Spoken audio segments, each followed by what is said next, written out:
BSP supremo Mayawati ने जिन्हें राखी बांधी, जिन्हें अपना भाई माना, जो उत्तर प्रदेश में बहुजन समाज पार्टी के लिए खास चेहरा थे, जिन्होंने अब तक बीएसपी की राजनीतिक मौजूदगी को अपने दम पर बरकरार रखा था।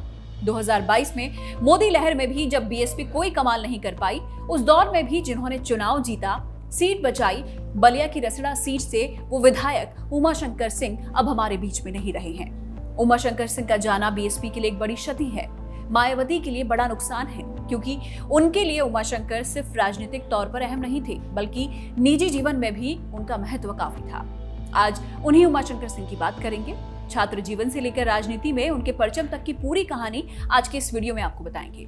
नमस्कार, मैं हूं रेखा कड़ाकुटी और आप देख रहे हैं न्यूज लीडर।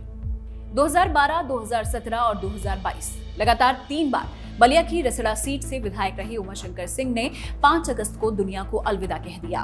वो लंबे वक्त से कैंसर जैसी गंभीर बीमारी से जूझ रहे थे। उमाशंकर सिंह के अंतिम दर्शन के लिए बीएसपी से लेकर बीजेपी तक हर पार्टी के नेता पहुंचे। बीएसपी सुप्रीमो मायावती भी उन्हें श्रद्धांजलि देने पहुंची और यहाँ वो भावुक हो गई। मायावती के साथ उमाशंकर सिंह का कैसा रिश्ता था, ये खुद मायावती ने बयां किया है। उन्होंने कहा, भाई तो बहुत बने, पर उमाशंकर सिंह को छोड़ सबने धोखा दिया। जब से बीएसपी में जुड़े, उन्होंने ईमानदारी, निष्ठा से, वफादारी के साथ उन्होंने कभी बीएसपी को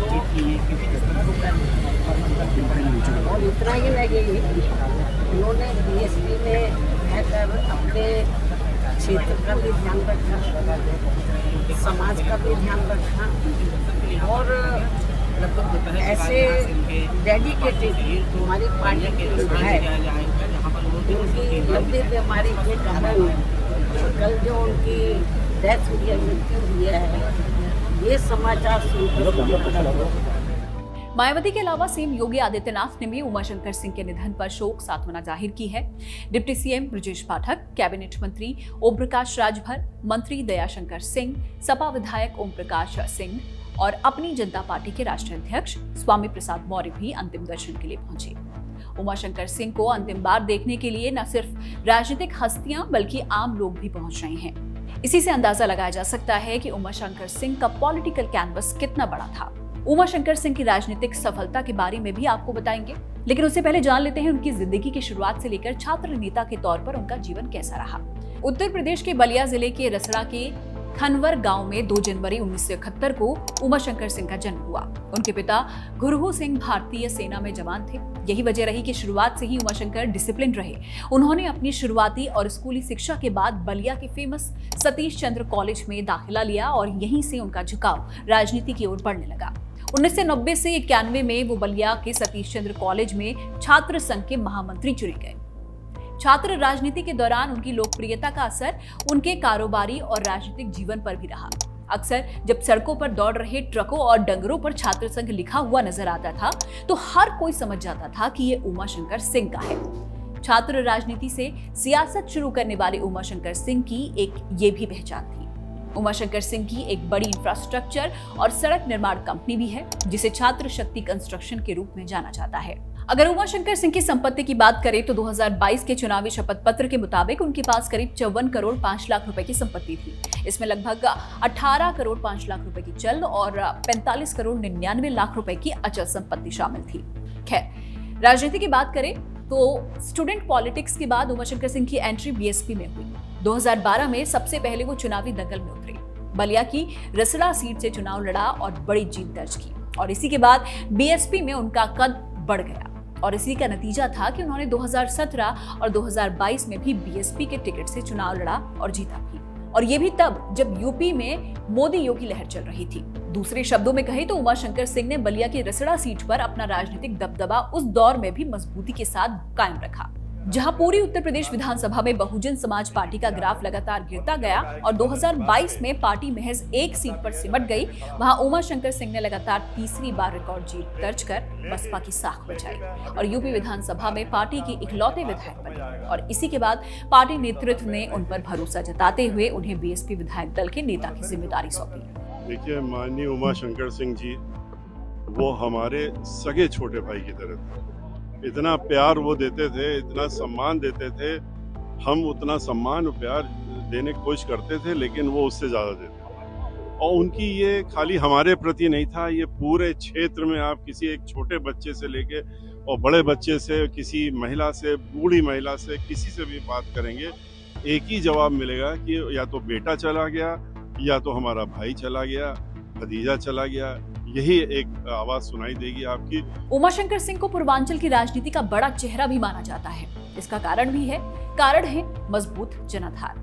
इसके अलावा पूर्वांचल की जातिवादी राजनीति में एक क्षत्रिय होने के बावजूद उमाशंकर सिंह ने रसड़ा में दलित, अति पिछड़ा और मुस्लिम मतदाताओं का ऐसा मजबूत कॉम्बिनेशन तैयार किया था जिसे तोड़ पाना बीजेपी के हिंदुत्व कार्ड या फिर सपा के सामाजिक समीकरण के लिए भी असंभव साबित हुआ। इसके अलावा लोकल लेवल पर उनकी पहचान ऐसे नेता की रही जो हमेशा लोगों के बीच रहा, एक्टिव रहा। बीएसपी में उमाशंकर सिंह राजनीतिक लिहाज से मायावती के बेहद करीब रहे। उमाशंकर सिंह ने एक निजी चैनल को दिए गए इंटरव्यू में बताया कि कैसे वो मायावती को अपनी बहन के समान देखते हैं। उमाशंकर सिंह ने कहा कि जब मैं बीमार था तो मार्च 2025 में वो बिना किसी पूर्व सूचना के मेरे घर पर मेरा हालचाल जानने पहुंच गई। वापस लौटने के बाद भी वो लगातार मेरे बेटे को फोन कर मेरी सेहत के बारे में पूछा करती थी। ऐसा सिर्फ एक बहन ही कर सकती है। और यही नहीं, बल्कि उमाशंकर सिंह ने यह भी बताया था कि मायावती उनकी बेटी और बेटे दोनों की शादी में शामिल हुई थी। जब उनसे पूछा गया कि वो अपनी बड़ी बहन को क्या उपहार देंगे तो उन्होंने कहा था, मेरा उपहार उन्हें यही वादा था कि मैं यहाँ से कहीं नहीं जाऊंगा, मैं हमेशा उनके साथ और इस पार्टी के साथ रहूंगा। एक किस्सा उमाशंकर सिंह और दयाशंकर सिंह का भी है। बलिया में एक पुल के उद्घाटन के दौरान दोनों नेताओं में भिड़ंत हो गई। अब बलिया में कठर नाला पुल को अधिकारियों ने बिना मंत्री दयाशंकर सिंह को बुलाए खोल दिया और इसी के बाद दयाशंकर सिंह बिफर पड़े और मौके पर पहुंचकर अधिकारियों को फटकार लगा दी। दयाशंकर सिंह ने आरोप लगाया कि अधिकारी बसपा विधायक उमाशंकर सिंह के इशारे पर काम कर रहे हैं। उमाशंकर सिंह ने प्रेस कॉन्फ्रेंस कर मंत्री को नसीहत दी कि पुल केंद्र सरकार यानी कि national highway authority of India के अधीन है। साथ ही उन्होंने ये भी चेतावनी दी कि अगर उन्होंने अपने आरोप और कारनामों को उजागर करना शुरू किया तो मंत्री को छिपने की जगह नहीं मिलेगी। लोकल लेवल पर इसे पूर्वांचल और बलिया की राजनीति में राजनीतिक वर्चस्व की लड़ाई के रूप में देखा जाता है। इसके अलावा उमाशंकर सिंह का राजनीतिक जीवन कानूनी विवादों से भी गुजरा। साल 2017 में तत्कालीन राज्यपाल ने चुनाव आयोग की सिफारिश पर उनकी विधानसभा सदस्यता समाप्त कर दी थी। उन पर जन प्रतिनिधित्व कानून यानी कि representation of the peoples act को तोड़ने और अपने नाम पर सरकारी ठेके लेने का आरोप लगा। ये कार्रवाई लोकायुक्त की जांच और इलाहाबाद हाईकोर्ट के निर्देश के बाद हुई थी। बाद में उमाशंकर सिंह ने इस फैसले को सुप्रीम कोर्ट में चुनौती दी। न्यायिक प्रक्रिया के दौरान उन्हें राहत मिली और मामला उनके पक्ष में गया। ये वाकया भी उत्तर प्रदेश की राजनीति में उन मामलों में शामिल रहा जिनकी कानूनी और राजनीतिक दोनों स्तरों पर बहुत चर्चा हुई। बहरहाल, आप उमाशंकर सिंह की राजनीतिक जिंदगी के बारे में क्या सोचते हैं? अपनी राय हमें कमेंट बॉक्स में जरूर बताइएगा। शुक्रिया।